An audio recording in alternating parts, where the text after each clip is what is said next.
for. Muntu kwapim polo. Muntu no for. Muntu no for go kwapim for di mo ase.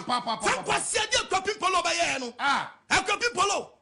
Oba no wo no enyo nkwa ba o. Enyo nkusu no awo. Yeah. Akwala na to so ye na maniam. I'm telling you. Saje na oye cha akwala no. Akwala no chawo. Sisa wa jini kwantam. Na peso from normal. Me feel like 100 I'm telling you a champion. Sure. Now I'm for commenting. I said no can you say papa. Okay, na do any adepa. Hwaba bu ma me kase me choke a friend secretary. What some new invite here.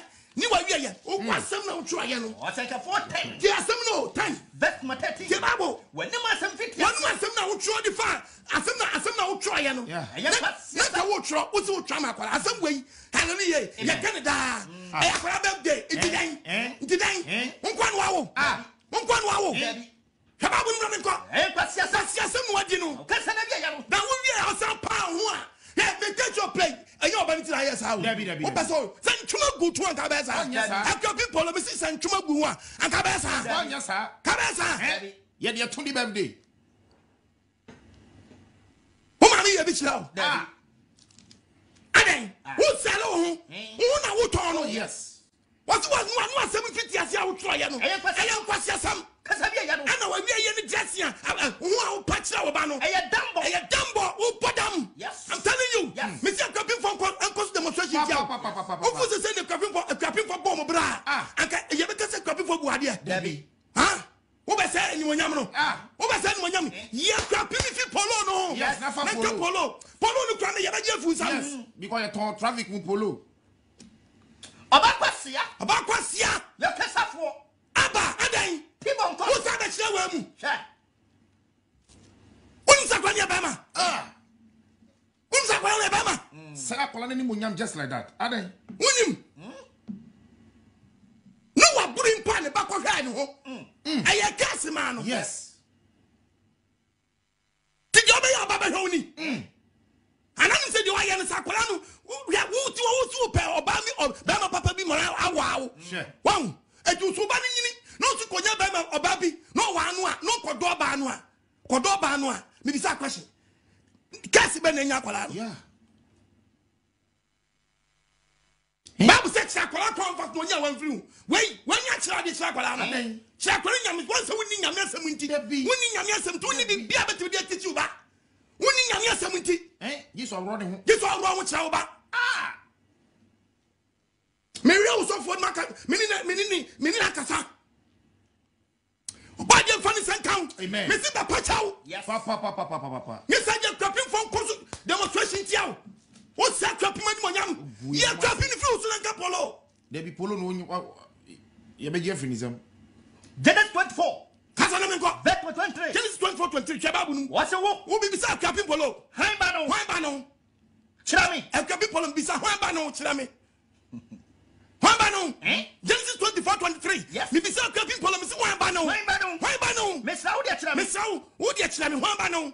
What the fear? Who papa fear away? Catch me. Chamo, if to fear away. Catch me. That's all my Biachawa. I'll be a Biacha small boy. Wouldn't be Dachi.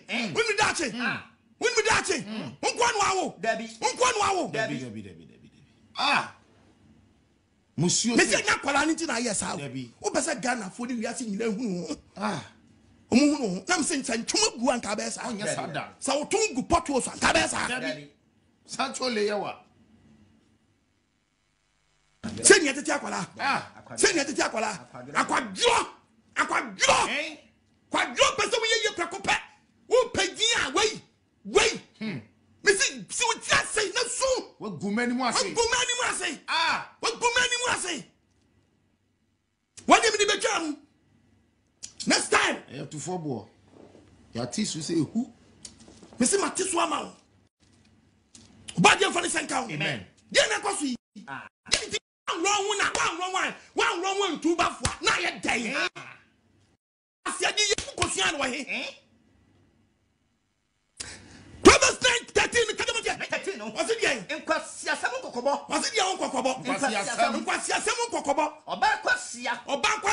Or your Casa for? We are Casa for Banana Betty. Or mine or Bessa Bed. na social media san be chechire Tibon koso woni mo hwe what the fear bobo so na dressing mu kekena ne nam o ro nkofo nkanti kofo nkanti yen trase mo kofo musuo wem na Ghana yen trase we ba me chi musuo de you kan Isaiah chapter 47 verses number 1 to 3 read the Bible for me.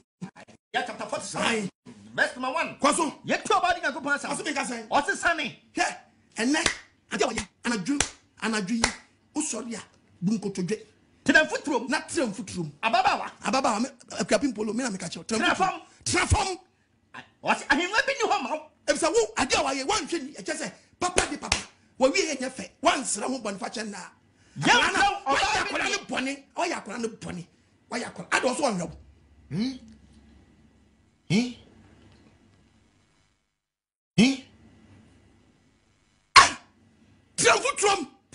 Trafom egwa bi ni ho ma ente pomam ya so one fell oba bi ria bi ebisa sadia we wan hwe ni ya nyakopa be kanu awo na we so be sakra no hyebre so bi nkotu nkyerɛ da apostle kwa ba mi kotu akyerɛ from the Bible fa ayuyambo mu wie sa fa yom ya abo a yam so aduro na koyama wiwo you won kata ni mu na fe wan kasa start from panyimfo se panyimfo ma fom me ba no ma wo jawu fom wiase nyina na su yi wasere na su usere na be yi kyerɛ nkrofo wo to no na twetwa suo na bɔ moden sere efise wayi wadeje di akyerɛ wo ba wa hu ahohura wo di kyakla yi hwɛ na tawso ya ko poso ba tawso yire me hu mabota I'm telling you what was am trouble Bible no be a pretty press this time kwasi asem kwaso ga ne tikaya no ntumo Dabi. na da betu social media misi wo na ba power ho na oba ne de why ne bone wa ye kola ne bone kase oni say ojakora no oni say was wa chance ti do ya che ne bi obegina we but o sa kola no ye di naked di birthday e ma ye ba adeja udi dia kola birthday nkasa che se nye kasa cha kola ena ma ba me dia to nchen me dia mo atufo bo ya teso nka ba bon sama mame mo ma na mo sum sa obi aye bi asie e wo de dan mu a wo su sutias na su usi ogbo na di ba sutias na su me say why your ho boni aya kola no boni kola wudi mi daachi o kasa de jenya ni ere she kola una awu ni tidan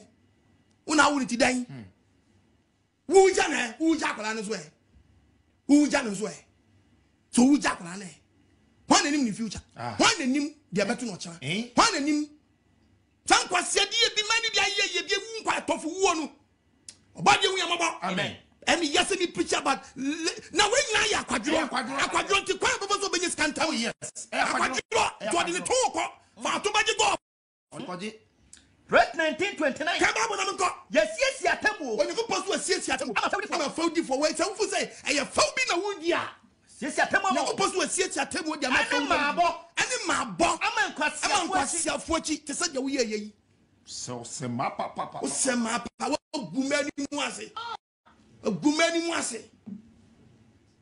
mu ase papa em ya akwadwo susu bi ni o yes akwadwo sunsun na bia ni wei onpaduma ti opedo be ya o tese obe chene quick money obi ka se mi nyi no obi ebebu we ni so ha ye nyi etai na so o chire obi be ya rough bia e de ne be to TV so o de to TV so de oba ka se o de na ba TV so na social media de o da so ne do be TV so ha but me ma san funi mpie wa etai wa ro no wo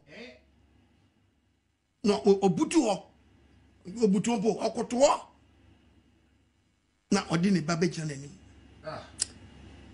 ora me pese me kwa se me say me ni na akuapemfo mon koso demonstration ti aye ni aba e mai wa Ghana amubu mu ho no mon kan che ni aba se nyon kwa no wawo. So first of all, I would like to say good evening to you all, and also pardon me to speak English, though my English is no good. Everyone knows for 3 years now, but because I have foreigners here on my page and I want them to understand what I'm saying, I'll speak English. So please, just try your possible best to understand whatever I will say here. It's all about my post for wishing my son today a happy birthday in the morning. I want to clear the air. And we all know that I'm an artist. And anything I post on my page is a message out there. As an artist, whatever I post is an artistic impression. Yes, I always try to send a message out there as a mother. So whatever I posted today was an artistic impression. But I'm not trying to portray porn on my page. I can't do porn with my son. I even bath always with my son. He's my son. I bath him. We bath in the bathhouse always. So, but what I want to say is, I was trying to send a message to kids and children, even grown-up people who don't regard their parents, especially their mothers. Some people will see their parents out there mad, naked, and because they are naked, they'll run away and they won't take care of their parents, they won't clothe them. So what I was saying is, no matter how naked fool you see your parent, don't run away from them. Get close to them and clothe them. That was what I was trying to say. Nakedness doesn't mean the person is topless or whatever. Someone can expose someone and that means the person is naked. So that was what I was trying to send out there. Because I'm an artist. So it was an artistic impression I was posting out there. But not porn. But all the same, I want to say that I'm so sorry if I hurt or anyone got hurt with my post this morning. And also want you to know that it wasn't bad intention. I was just trying to send a message out there. That's all. I'm out here with my family in a hotel celebrating my son's birthday, but calls were coming through. I did 7 interviews today, radio interviews, and I responded to everyone because I'm respectful and I love everyone. Keep on supporting me. Once again, I'm so sorry if I hurt anyone with my posts, but I'm a model and an artist. Thank you.